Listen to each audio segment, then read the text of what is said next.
नमस्कार, चंडीगढ़ से आपका स्वागत है। मैं हूं भानुप्रिया। सबसे पहले नजर डालते हैं कुछ अहम खबरों पर। उच्चतम न्यायालय की 5 न्यायाधीशों की पीठ ने आज 103वें संविधान संशोधन की वैधता रखी बरकरार। हरियाणा के मुख्यमंत्री ने लोगों से वृक्षों के संरक्षण की अपील करते हुए बताया कि राज्य में अगले वर्ष से दोबारा शुरू किया जाएगा पौधागिरी कार्यक्रम। और पंजाब में चल रहे धान के खरीद सीजन के दौरान 140 लाख मीट्रिक टन से अधिक धान की जा चुकी है खरीद। अब समाचार विस्तार से। उच्चतम न्यायालय की 5 न्यायाधीशों की संविधान पीठ ने आज 3-2 के बहुमत से 103वें संविधान संशोधन की वैधता बरकरार रखी है, जिसमें दाखिलों और सरकारी नौकरियों में आर्थिक रूप से कमजोर वर्गों के लिए 10% आरक्षण का प्रावधान है। न्यायाधीश दिनेश माहेश्वरी, न्यायाधीश बेला त्रिवेदी और न्यायाधीश जेबी पारदीवाला ने अधिनियम के पक्ष में राय दी है, जबकि न्यायमूर्ति एस रविंदर भट्ट ने कानून को भेदभावपूर्ण और बुनियादी ढांचे का उल्लंघन बताते हुए इस पर असहमति व्यक्त की। प्रधान न्यायाधीश यूयू ललित ने न्यायमूर्ति एस रविंदर भट्ट की राय का समर्थन किया। न्यायमूर्ति त्रिवेदी ने फैसला सुनाया कि आर्थिक रूप से कमजोर वर्ग को 10% आरक्षण दिए जाने संबंधी कानून भेदभावपूर्ण नहीं है। न्यायमूर्ति माहेश्वरी ने कहा कि आर्थिक मानदंड को ध्यान में रखते हुए आर्थिक रूप से कमजोर वर्ग को आरक्षण देने संबंधी कानून बुनियादी ढांचे या समानता संहिता का उल्लंघन नहीं करता।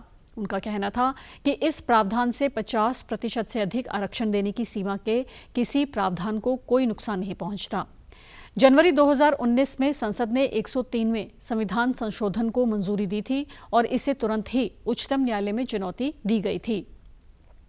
भारतीय जनता पार्टी ने उच्चतम न्यायालय के फैसले का स्वागत किया है। भारतीय जनता पार्टी ने आर्थिक रूप से कमजोर वर्गों को आरक्षण दिए जाने को बरकरार रखने के उच्चतम न्यायालय के फैसले का स्वागत किया है।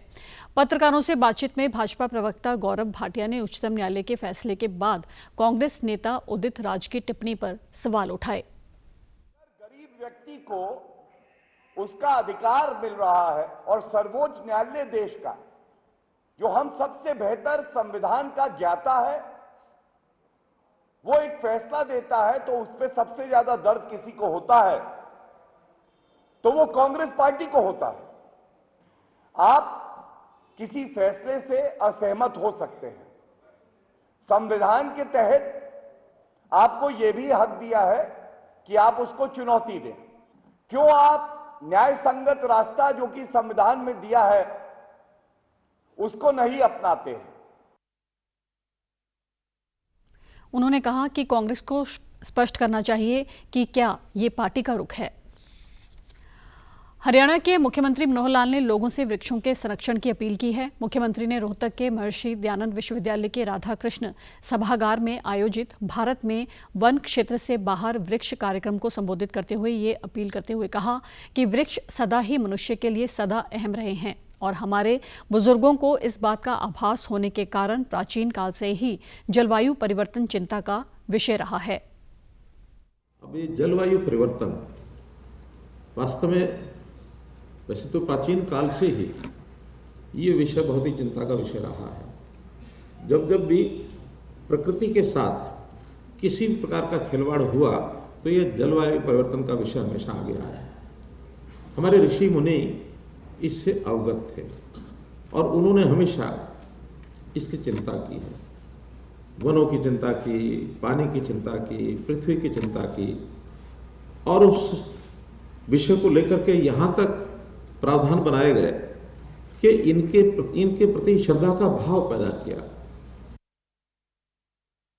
उन्होंने कहा कि दुनिया के विकास के चलते प्रकृति के साथ संतुलन बिगड़ा है। विकास मानव के लिए जरूरी है, लेकिन प्राकृतिक संतुलन को बनाए रखना उससे भी अधिक आवश्यक है।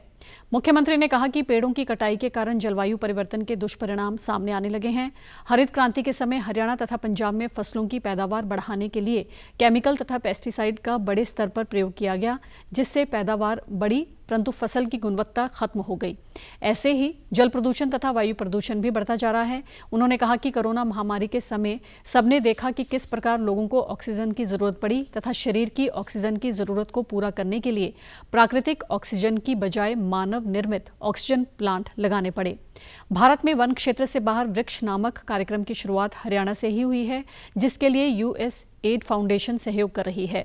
इस कार्यक्रम के तहत हरियाणा में 20% क्षेत्र को वृक्ष लगाकर वनों के रूप में विकसित करने का लक्ष्य है। पेड़ पौधों के संरक्षण के लिए शिक्षण संस्थाओं में जागरूकता बढ़ाने की आवश्यकता है, ताकि इस कार्यक्रम को सफल बनाया जा सके। मुख्यमंत्री की ओर से पौधागिरी कार्यक्रम का जिक्र करते हुए मुख्यमंत्री ने कहा कि अगले साल से शिक्षा तथा वन विभाग के माध्यम से ये कार्यक्रम दोबारा शुरू किया जाएगा। पंजाब सरकार की ओर से किसानों के बैंक खातों में एक ही दिन में 5,000 करोड़ से अधिक का MSP भुगतान किया गया है। राज्य के खाद्य, सिविल सप्लाई तथा उपभोक्ता मामलों के मंत्री लालचंद कटारूचक ने जानकारी देते हुए बताया कि राज्य में धान की खरीद 140 लाख मीट्रिक टन से अधिक की जा चुकी है। उन्होंने बताया कि राज्य में धान के खरीद सीजन के दौरान परसों एक ही दिन में 1,84,409 किसानों के खातों में 5,334.54 करोड़ रुपए की MSP अदायगी सीधे तौर पर की गई, जबकि 1,500 करोड़ रुपए की अदायगी के लिए मंजूरी दे दी गई है। खाद्य, सिविल सप्लाई तथा उपभोक्ता मंत्री ने कहा कि किसानों की फसल का एक एक दाना राज्य सरकार खरीदने के लिए वचनबद्ध है। सरकार ने 2022-23 के दौरान 60 लाख मीट्रिक टन तक चीनी के निर्यात की अनुमति दे दी है। इसका उद्देश्य देश में चीनी की कीमत में स्थिरता और चीनी मिलों की वित्तीय स्थिति को संतुलित करना है। केंद्र ने घरेलू खपत के लिए लगभग 275 लाख मीट्रिक टन चीनी की उपलब्धता, इथेनॉल उत्पादन के लिए लगभग 50 लाख मीट्रिक टन चीनी और इस साल सितंबर तक लगभग 60 लाख मीट्रिक टन चीनी का समापन शेष रखने को प्राथमिकता दी है। वाणिज्य और उद्योग मंत्रालय ने एक बयान में कहा कि चीनी की शेष मात्रा के निर्यात की अनुमति दी जाएगी। सरकार ने किसानों को जल्द भुगतान करने के लिए मिलों को चीनी का तेजी से निर्यात करने को भी कहा है। 2022-23 के लिए चीनी निर्यात नीति में देश की सभी चीनी मिलों के लिए निर्यात कोटा तय किया गया है। चीनी सीजन 2021-22 के दौरान भारत ने 110 लाख मीट्रिक टन चीनी का निर्यात करके लगभग 40,000 करोड़ रुपए की विदेशी मुद्रा अर्जित की थी। वाणिज्य और उद्योग मंत्रालय ने बताया कि पिछले महीने की 31 तारीख तक चीनी सीजन 2021-22 के लिए किसानों का 96% से अधिक गन्ना बकाया चुकाया जा चुका है। चीनी के निर्यात को सीमित करने से इसकी घरेलू कीमतें नियंत्रण में रहेंगी और घरेलू बाजार में बड़े पैमाने पर मुद्रास्फीति नहीं होगी। शिक्षा मंत्रालय देश भर के विद्यालयों और उच्च शिक्षण संस्थानों में 15 नवंबर को जनजातीय गौरव दिवस मनाएगा। इस दिन जनजातीय समुदायों में भगवान कहे जाने वाले बिरसा मुंडा की जयंती है। पिछले वर्ष केंद्र सरकार ने जनजातीय स्वतंत्रता सेनानियों की स्मृति में इस दिन को जनजातीय गौरव दिवस के रूप में मनाने की घोषणा की थी। बिरसा मुंडा स्वतंत्रता सेनानी, समाज सुधारक और जनजातीय समुदाय के नेता थे। उन्होंने ब्रिटिश उपनिवेशिक सरकार के शोषण के विरुद्ध आवाज उठाई थी और आंदोलन का नेतृत्व किया। स्वतंत्रता सेनानी बिरसा मुंडा ने जनजातीय समुदायों को अपने सांस्कृतिक मूल्यों को समझने और एकता में बंधे रहने के लिए प्रोत्साहित किया। बिरसा मुंडा ने जनजातीय समुदायों को एकत्रित कर उल गुलान आंदोलन शुरू किया। जनजातीय गौरव दिवस के अवसर पर पूरे देश में बड़ी संख्या में कार्यक्रम आयोजित किए जाएंगे। आज राष्ट्रीय कैंसर जागरूकता दिवस है। भारत में पिछले 8 वर्ष से 7 नवंबर को कैंसर जागरूकता दिवस मनाया जाता है। इसका उद्देश्य कैंसर के निदान, समय रहते पहचान और उपचार के महत्व पर प्रकाश डालना और जागरूकता बढ़ाना है। कैंसर विश्व के सबसे अधिक जानलेवा रोगों में से एक है। हरियाणा के उप मुख्यमंत्री दुष्यंत चौटाला ने कहा है कि पालतू जानवर भी मानव जीवन का हिस्सा होते हैं तथा उन्हें परिवार का सदस्य मानकर इनकी देखभाल करना सबकी जिम्मेदारी बनती है। उप मुख्यमंत्री ने कल पंचकुला में रॉयल कैनल क्लब द्वारा करवाई डॉग शो चैंपियनशिप में मुख्य अतिथि के तौर पर शिरकत करते हुए ये बात कही। उन्होंने बताया कि डॉग शो में भारतीय तथा विदेशी नस्लों के कुत्ते भी शामिल हुए हैं और इसके अंदर इंडियन ब्रीड भी है और फॉरेन ब्रीड भी। मैं मानता हूँ कि सोशली ऐसी जीवन की मूवमेंट्स होती है जब पेट्स जरूर हमारे जीवन का हिस्सा होते हैं, मगर इस तरीके से उनको ब्रीड करना, उनको परिवार का सदस्य मान के रखना और फिर इस तरीके से ट्रेनिंग देना, ये बहुत कम जगह आपको देखने को मिलता है।